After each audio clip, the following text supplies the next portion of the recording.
वासुदेवाय हरये परमात्मने प्रणतः क्लेशनाशाय गोविन्दाय नमो नमः। वसुदेवसुतं देवं कंसचाणूरमर्दनं देवकी परमानन्दं कृष्णं वन्दे जगद्गुरुं। नारायणं नमस्कृत्य नरं चैव नरोत्तमं देवीं सरस्वतीं व्यासं ततो जयमुदीरयेत्। भक्तिं प्रवहतां त्वयि मे प्रसङ्गो भूयादनन्तमहता ममुनाशयानां येनाञ्जसोल्बणमुरुव्यसनं भवाब्धिं नेष्ये भवद्गुणकथा मृतपानमत्तः। भूतैर्महद्भिर्यैमाः पुरो विभुर्निर्मायशेते यदमूषुभूषः। भुङ्क्ते गुणान् षोडशात्मकः स्थूलं त्रिशिष्टभगवान् वचांसि मे। पूर्वात् पूर्व ब्रह्मांड आदि के परमपिता अनेजत अकायम अस्नाविरम श्रोत्रस्य श्रोत्रम वाचा वाचम उन सच्चिदानंद घन के चरणों में हम सभी प्रणाम करते हुए हमें अज्ञान से ज्ञान की ओर ले जाने वाले पूज्य गुरुदेव यहाँ उपस्थित एवं अन्यत्र उपस्थित पूज्य गुरुदेव भगवान के चरणों में दंडवत प्रणाम एवं यहाँ उपस्थित सभी बड़े भाइयों को मेरा सादर नमस्कार। आइए सत्र में प्रवेश करने से पूर्व हरिनाम संकीर्तन अपनी वाणी को शुद्ध करते हैं और अपने कानों को श्रवण भगवान नाम कथा को श्रवण करने के योग्य बनाते हैं। गोविंद हरे गोपाल हरे जय जय प्रभु दीन दयाल हरे। गोविंद हरे गोपाल हरे जय जय प्रभु दीन दयाल हरे। गोविंद हरे गोपाल हरे जय जय प्रभु दीन दयाल हरे। गोविंद हरे गोपाल हरे जय जय प्रभु दीन दयाल हरे। हरे आत्मा राम हरे जय प्रभु दीन दयाल हरे। हरे आत्मा राम हरे जय प्रभु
गीता में भगवान कहते हैं, ये ही संस्पर्शजा भोगा दुःख योनय एव ते आद्यन्तवन्तः कौन्तेय न तेषु रमते बुधः।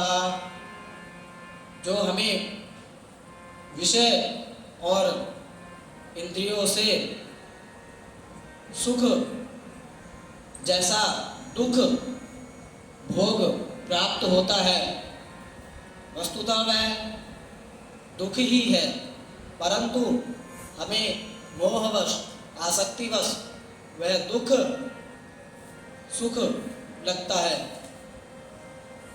यह जो है वह अनिष्ट है, वह नष्ट होने वाला है, यह आदि नहीं है, कभी भी नष्ट हो सकता है। हमें जो दुख में जो सुख की अनुभूति होती है, उसके लिए योग सूत्र में कहते हैं, परिणाम ताप संस्कार दुःखैर गुणवृत्ति विरोधाच्च सर्वं विवेकिनः। तीन दुख जो है वह हर वस्तु में होते हैं। पहला परिणाम दुख, दूसरा ताप दुख और तीसरा संस्कार दुख। परिणाम दुख भोगने की जो इच्छा है वह परिणाम दुख है, और हमने जब एक बार उस भोग को भोग लिया, उस भोग को ग्रहण कर लिया, फिर जो उसकी तृष्णा बनी रहती है वह भी परिणाम दुख है। हम इस संसार में दुखों में फंस जाते हैं। वस्तुतः ये संसार ही दुखी है। यह जो हमें मनुष्य शरीर मिला है वह दुख का ही कारण है।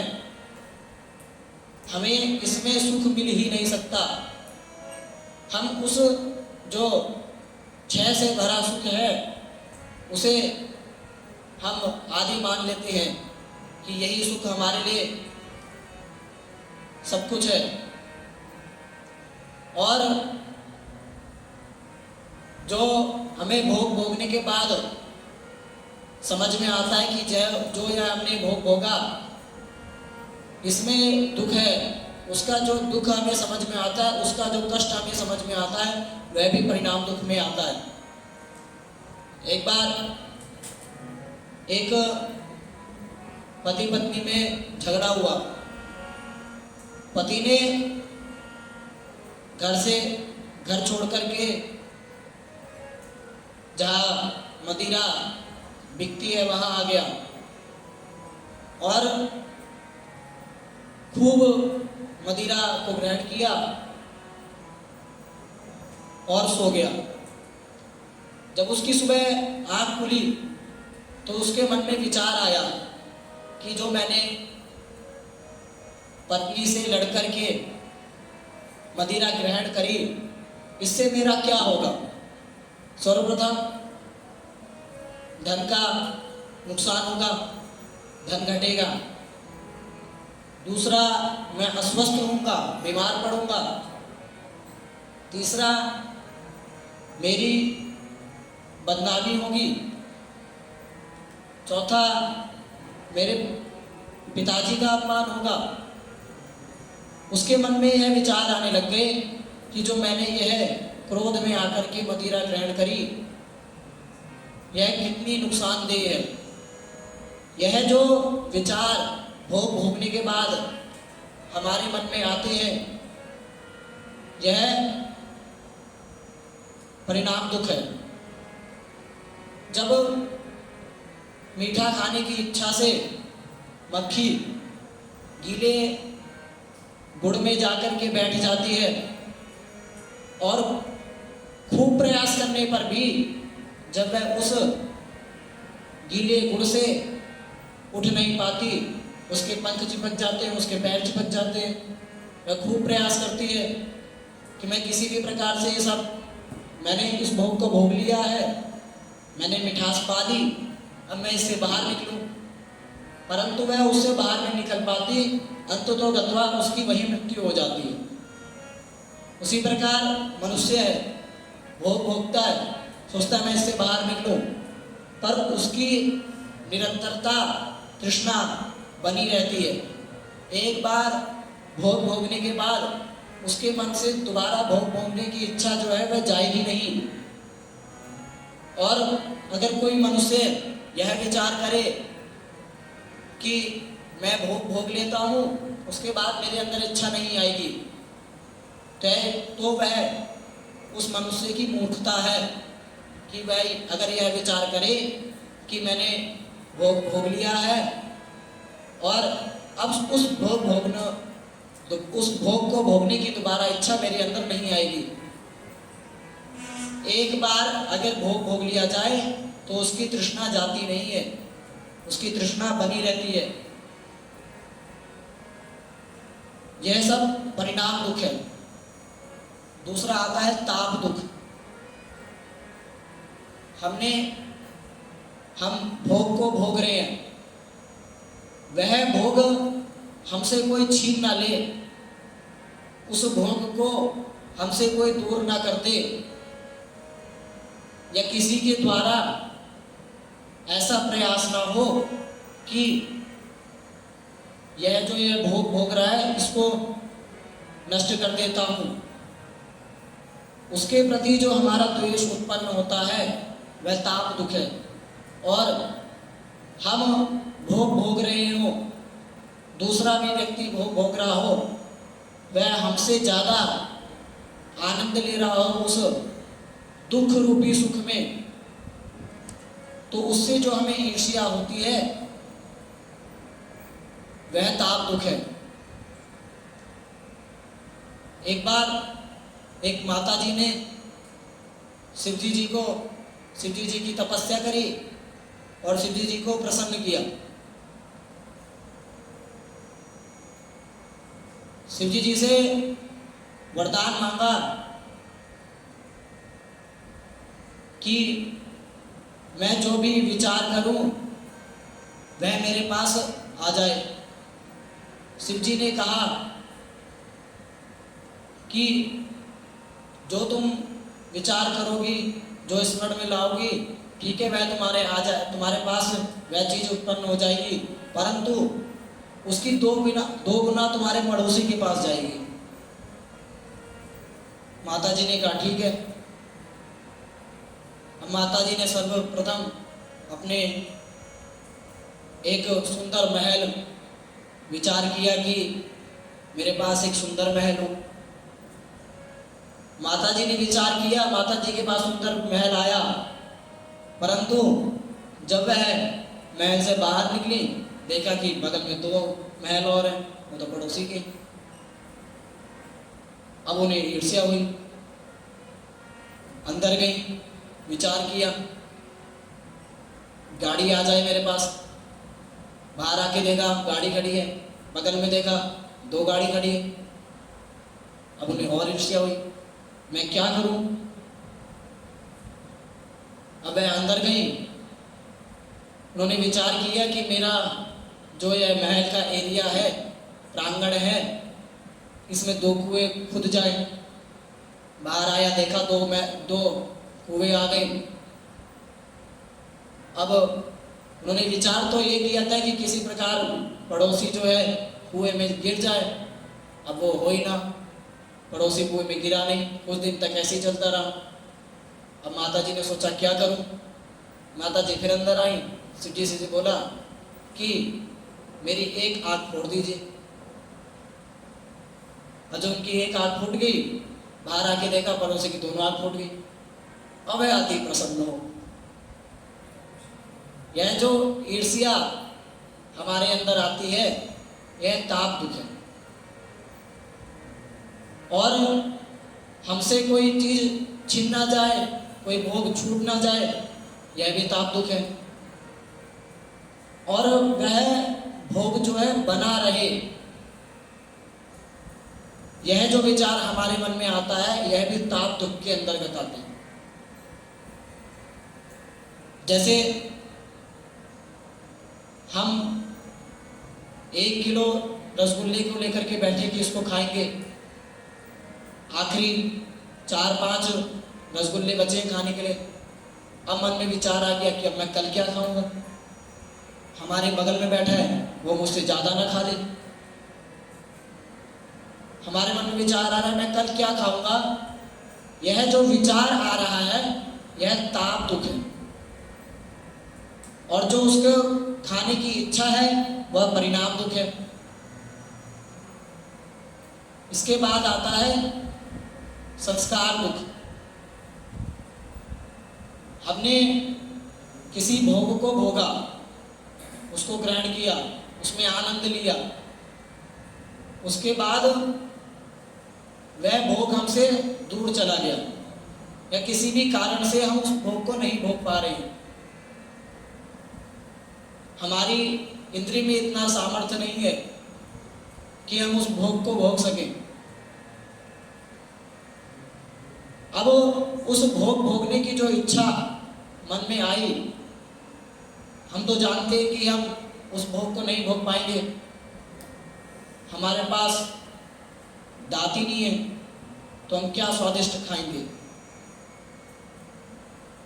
परंतु जो उस भोग भोगने की इच्छा आती है वह संस्कार दुख है। पहला है परिणाम दुख, दूसरा ताप दुख और तीसरा संस्कार दुख। उसके बाद जैसे हमने एक गाड़ी ली, गाड़ी को लेने की जो इच्छा मन में आई वह परिणाम दुख के अंतर्गत आई, और गाड़ी को मेंटेन करने की, गाड़ी को सुरक्षित रखने की जो इच्छा मन में आई वह ताप दुख के अंतर्गत आई, और गाड़ी हमसे दूर चली गई, उसकी जो यादें हमारे मन में रह गई, वह जो इच्छा हमारे मन में आई वह संस्कार दुख के अंतर्गत आई। तो यह जो 3 दुख है वह हर वस्तु के अंतर्गत है।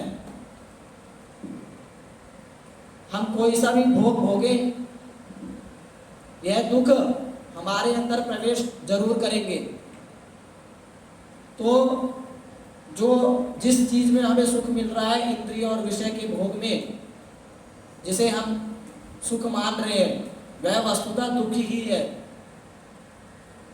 फिर भगवान श्री कृष्ण गीता में कहते हैं तेसु न रमते बुधः, बुद्धि जन ज्ञानी जन वह इन भोगों में नहीं रमते, क्योंकि वह वस्तुतः इस ज्ञान को जानते हैं कि हमें यह सुख लग रहा है परंतु यह दुखी है, क्योंकि आज हम इसको भोगेंगे, हमारा कर्माशय बढ़ेगा, हमारे कर्म बढ़ेंगे, और उस कर्म बढ़ते बढ़ते उस कर्म में पाप भी होगा, पुण्य भी होगा। तो हमें जो पाप पुण्य हमारे द्वारा होगा, उस पुण्य पाप को भोगने के लिए दोबारा इस पृथ्वी पर आना पड़ेगा। अगर पाप होगा तो अनेकानेक योनियों में भोगना पड़ेगा।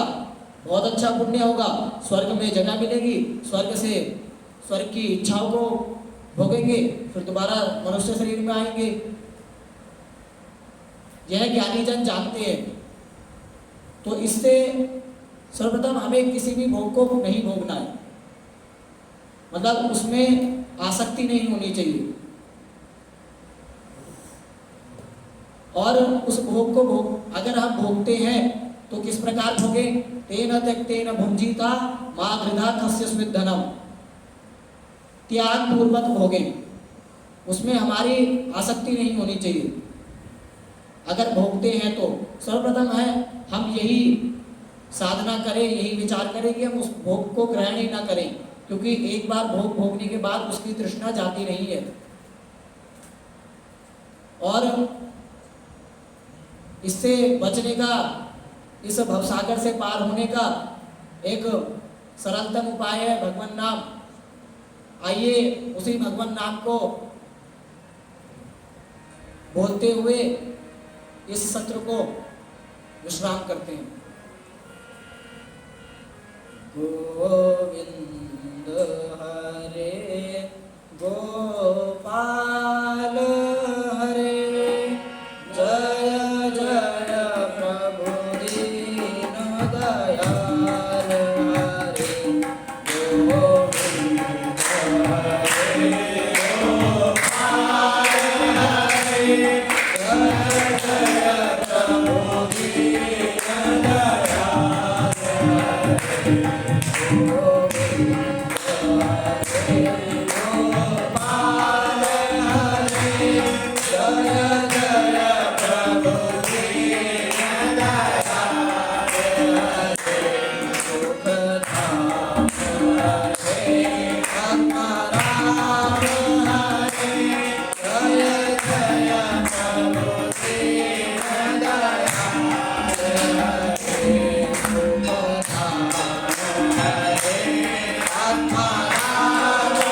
पूर्णस्य पूर्णमादाय पूर्णमेवावशिष्यते। ॐ शान्ति शान्ति शान्तिः।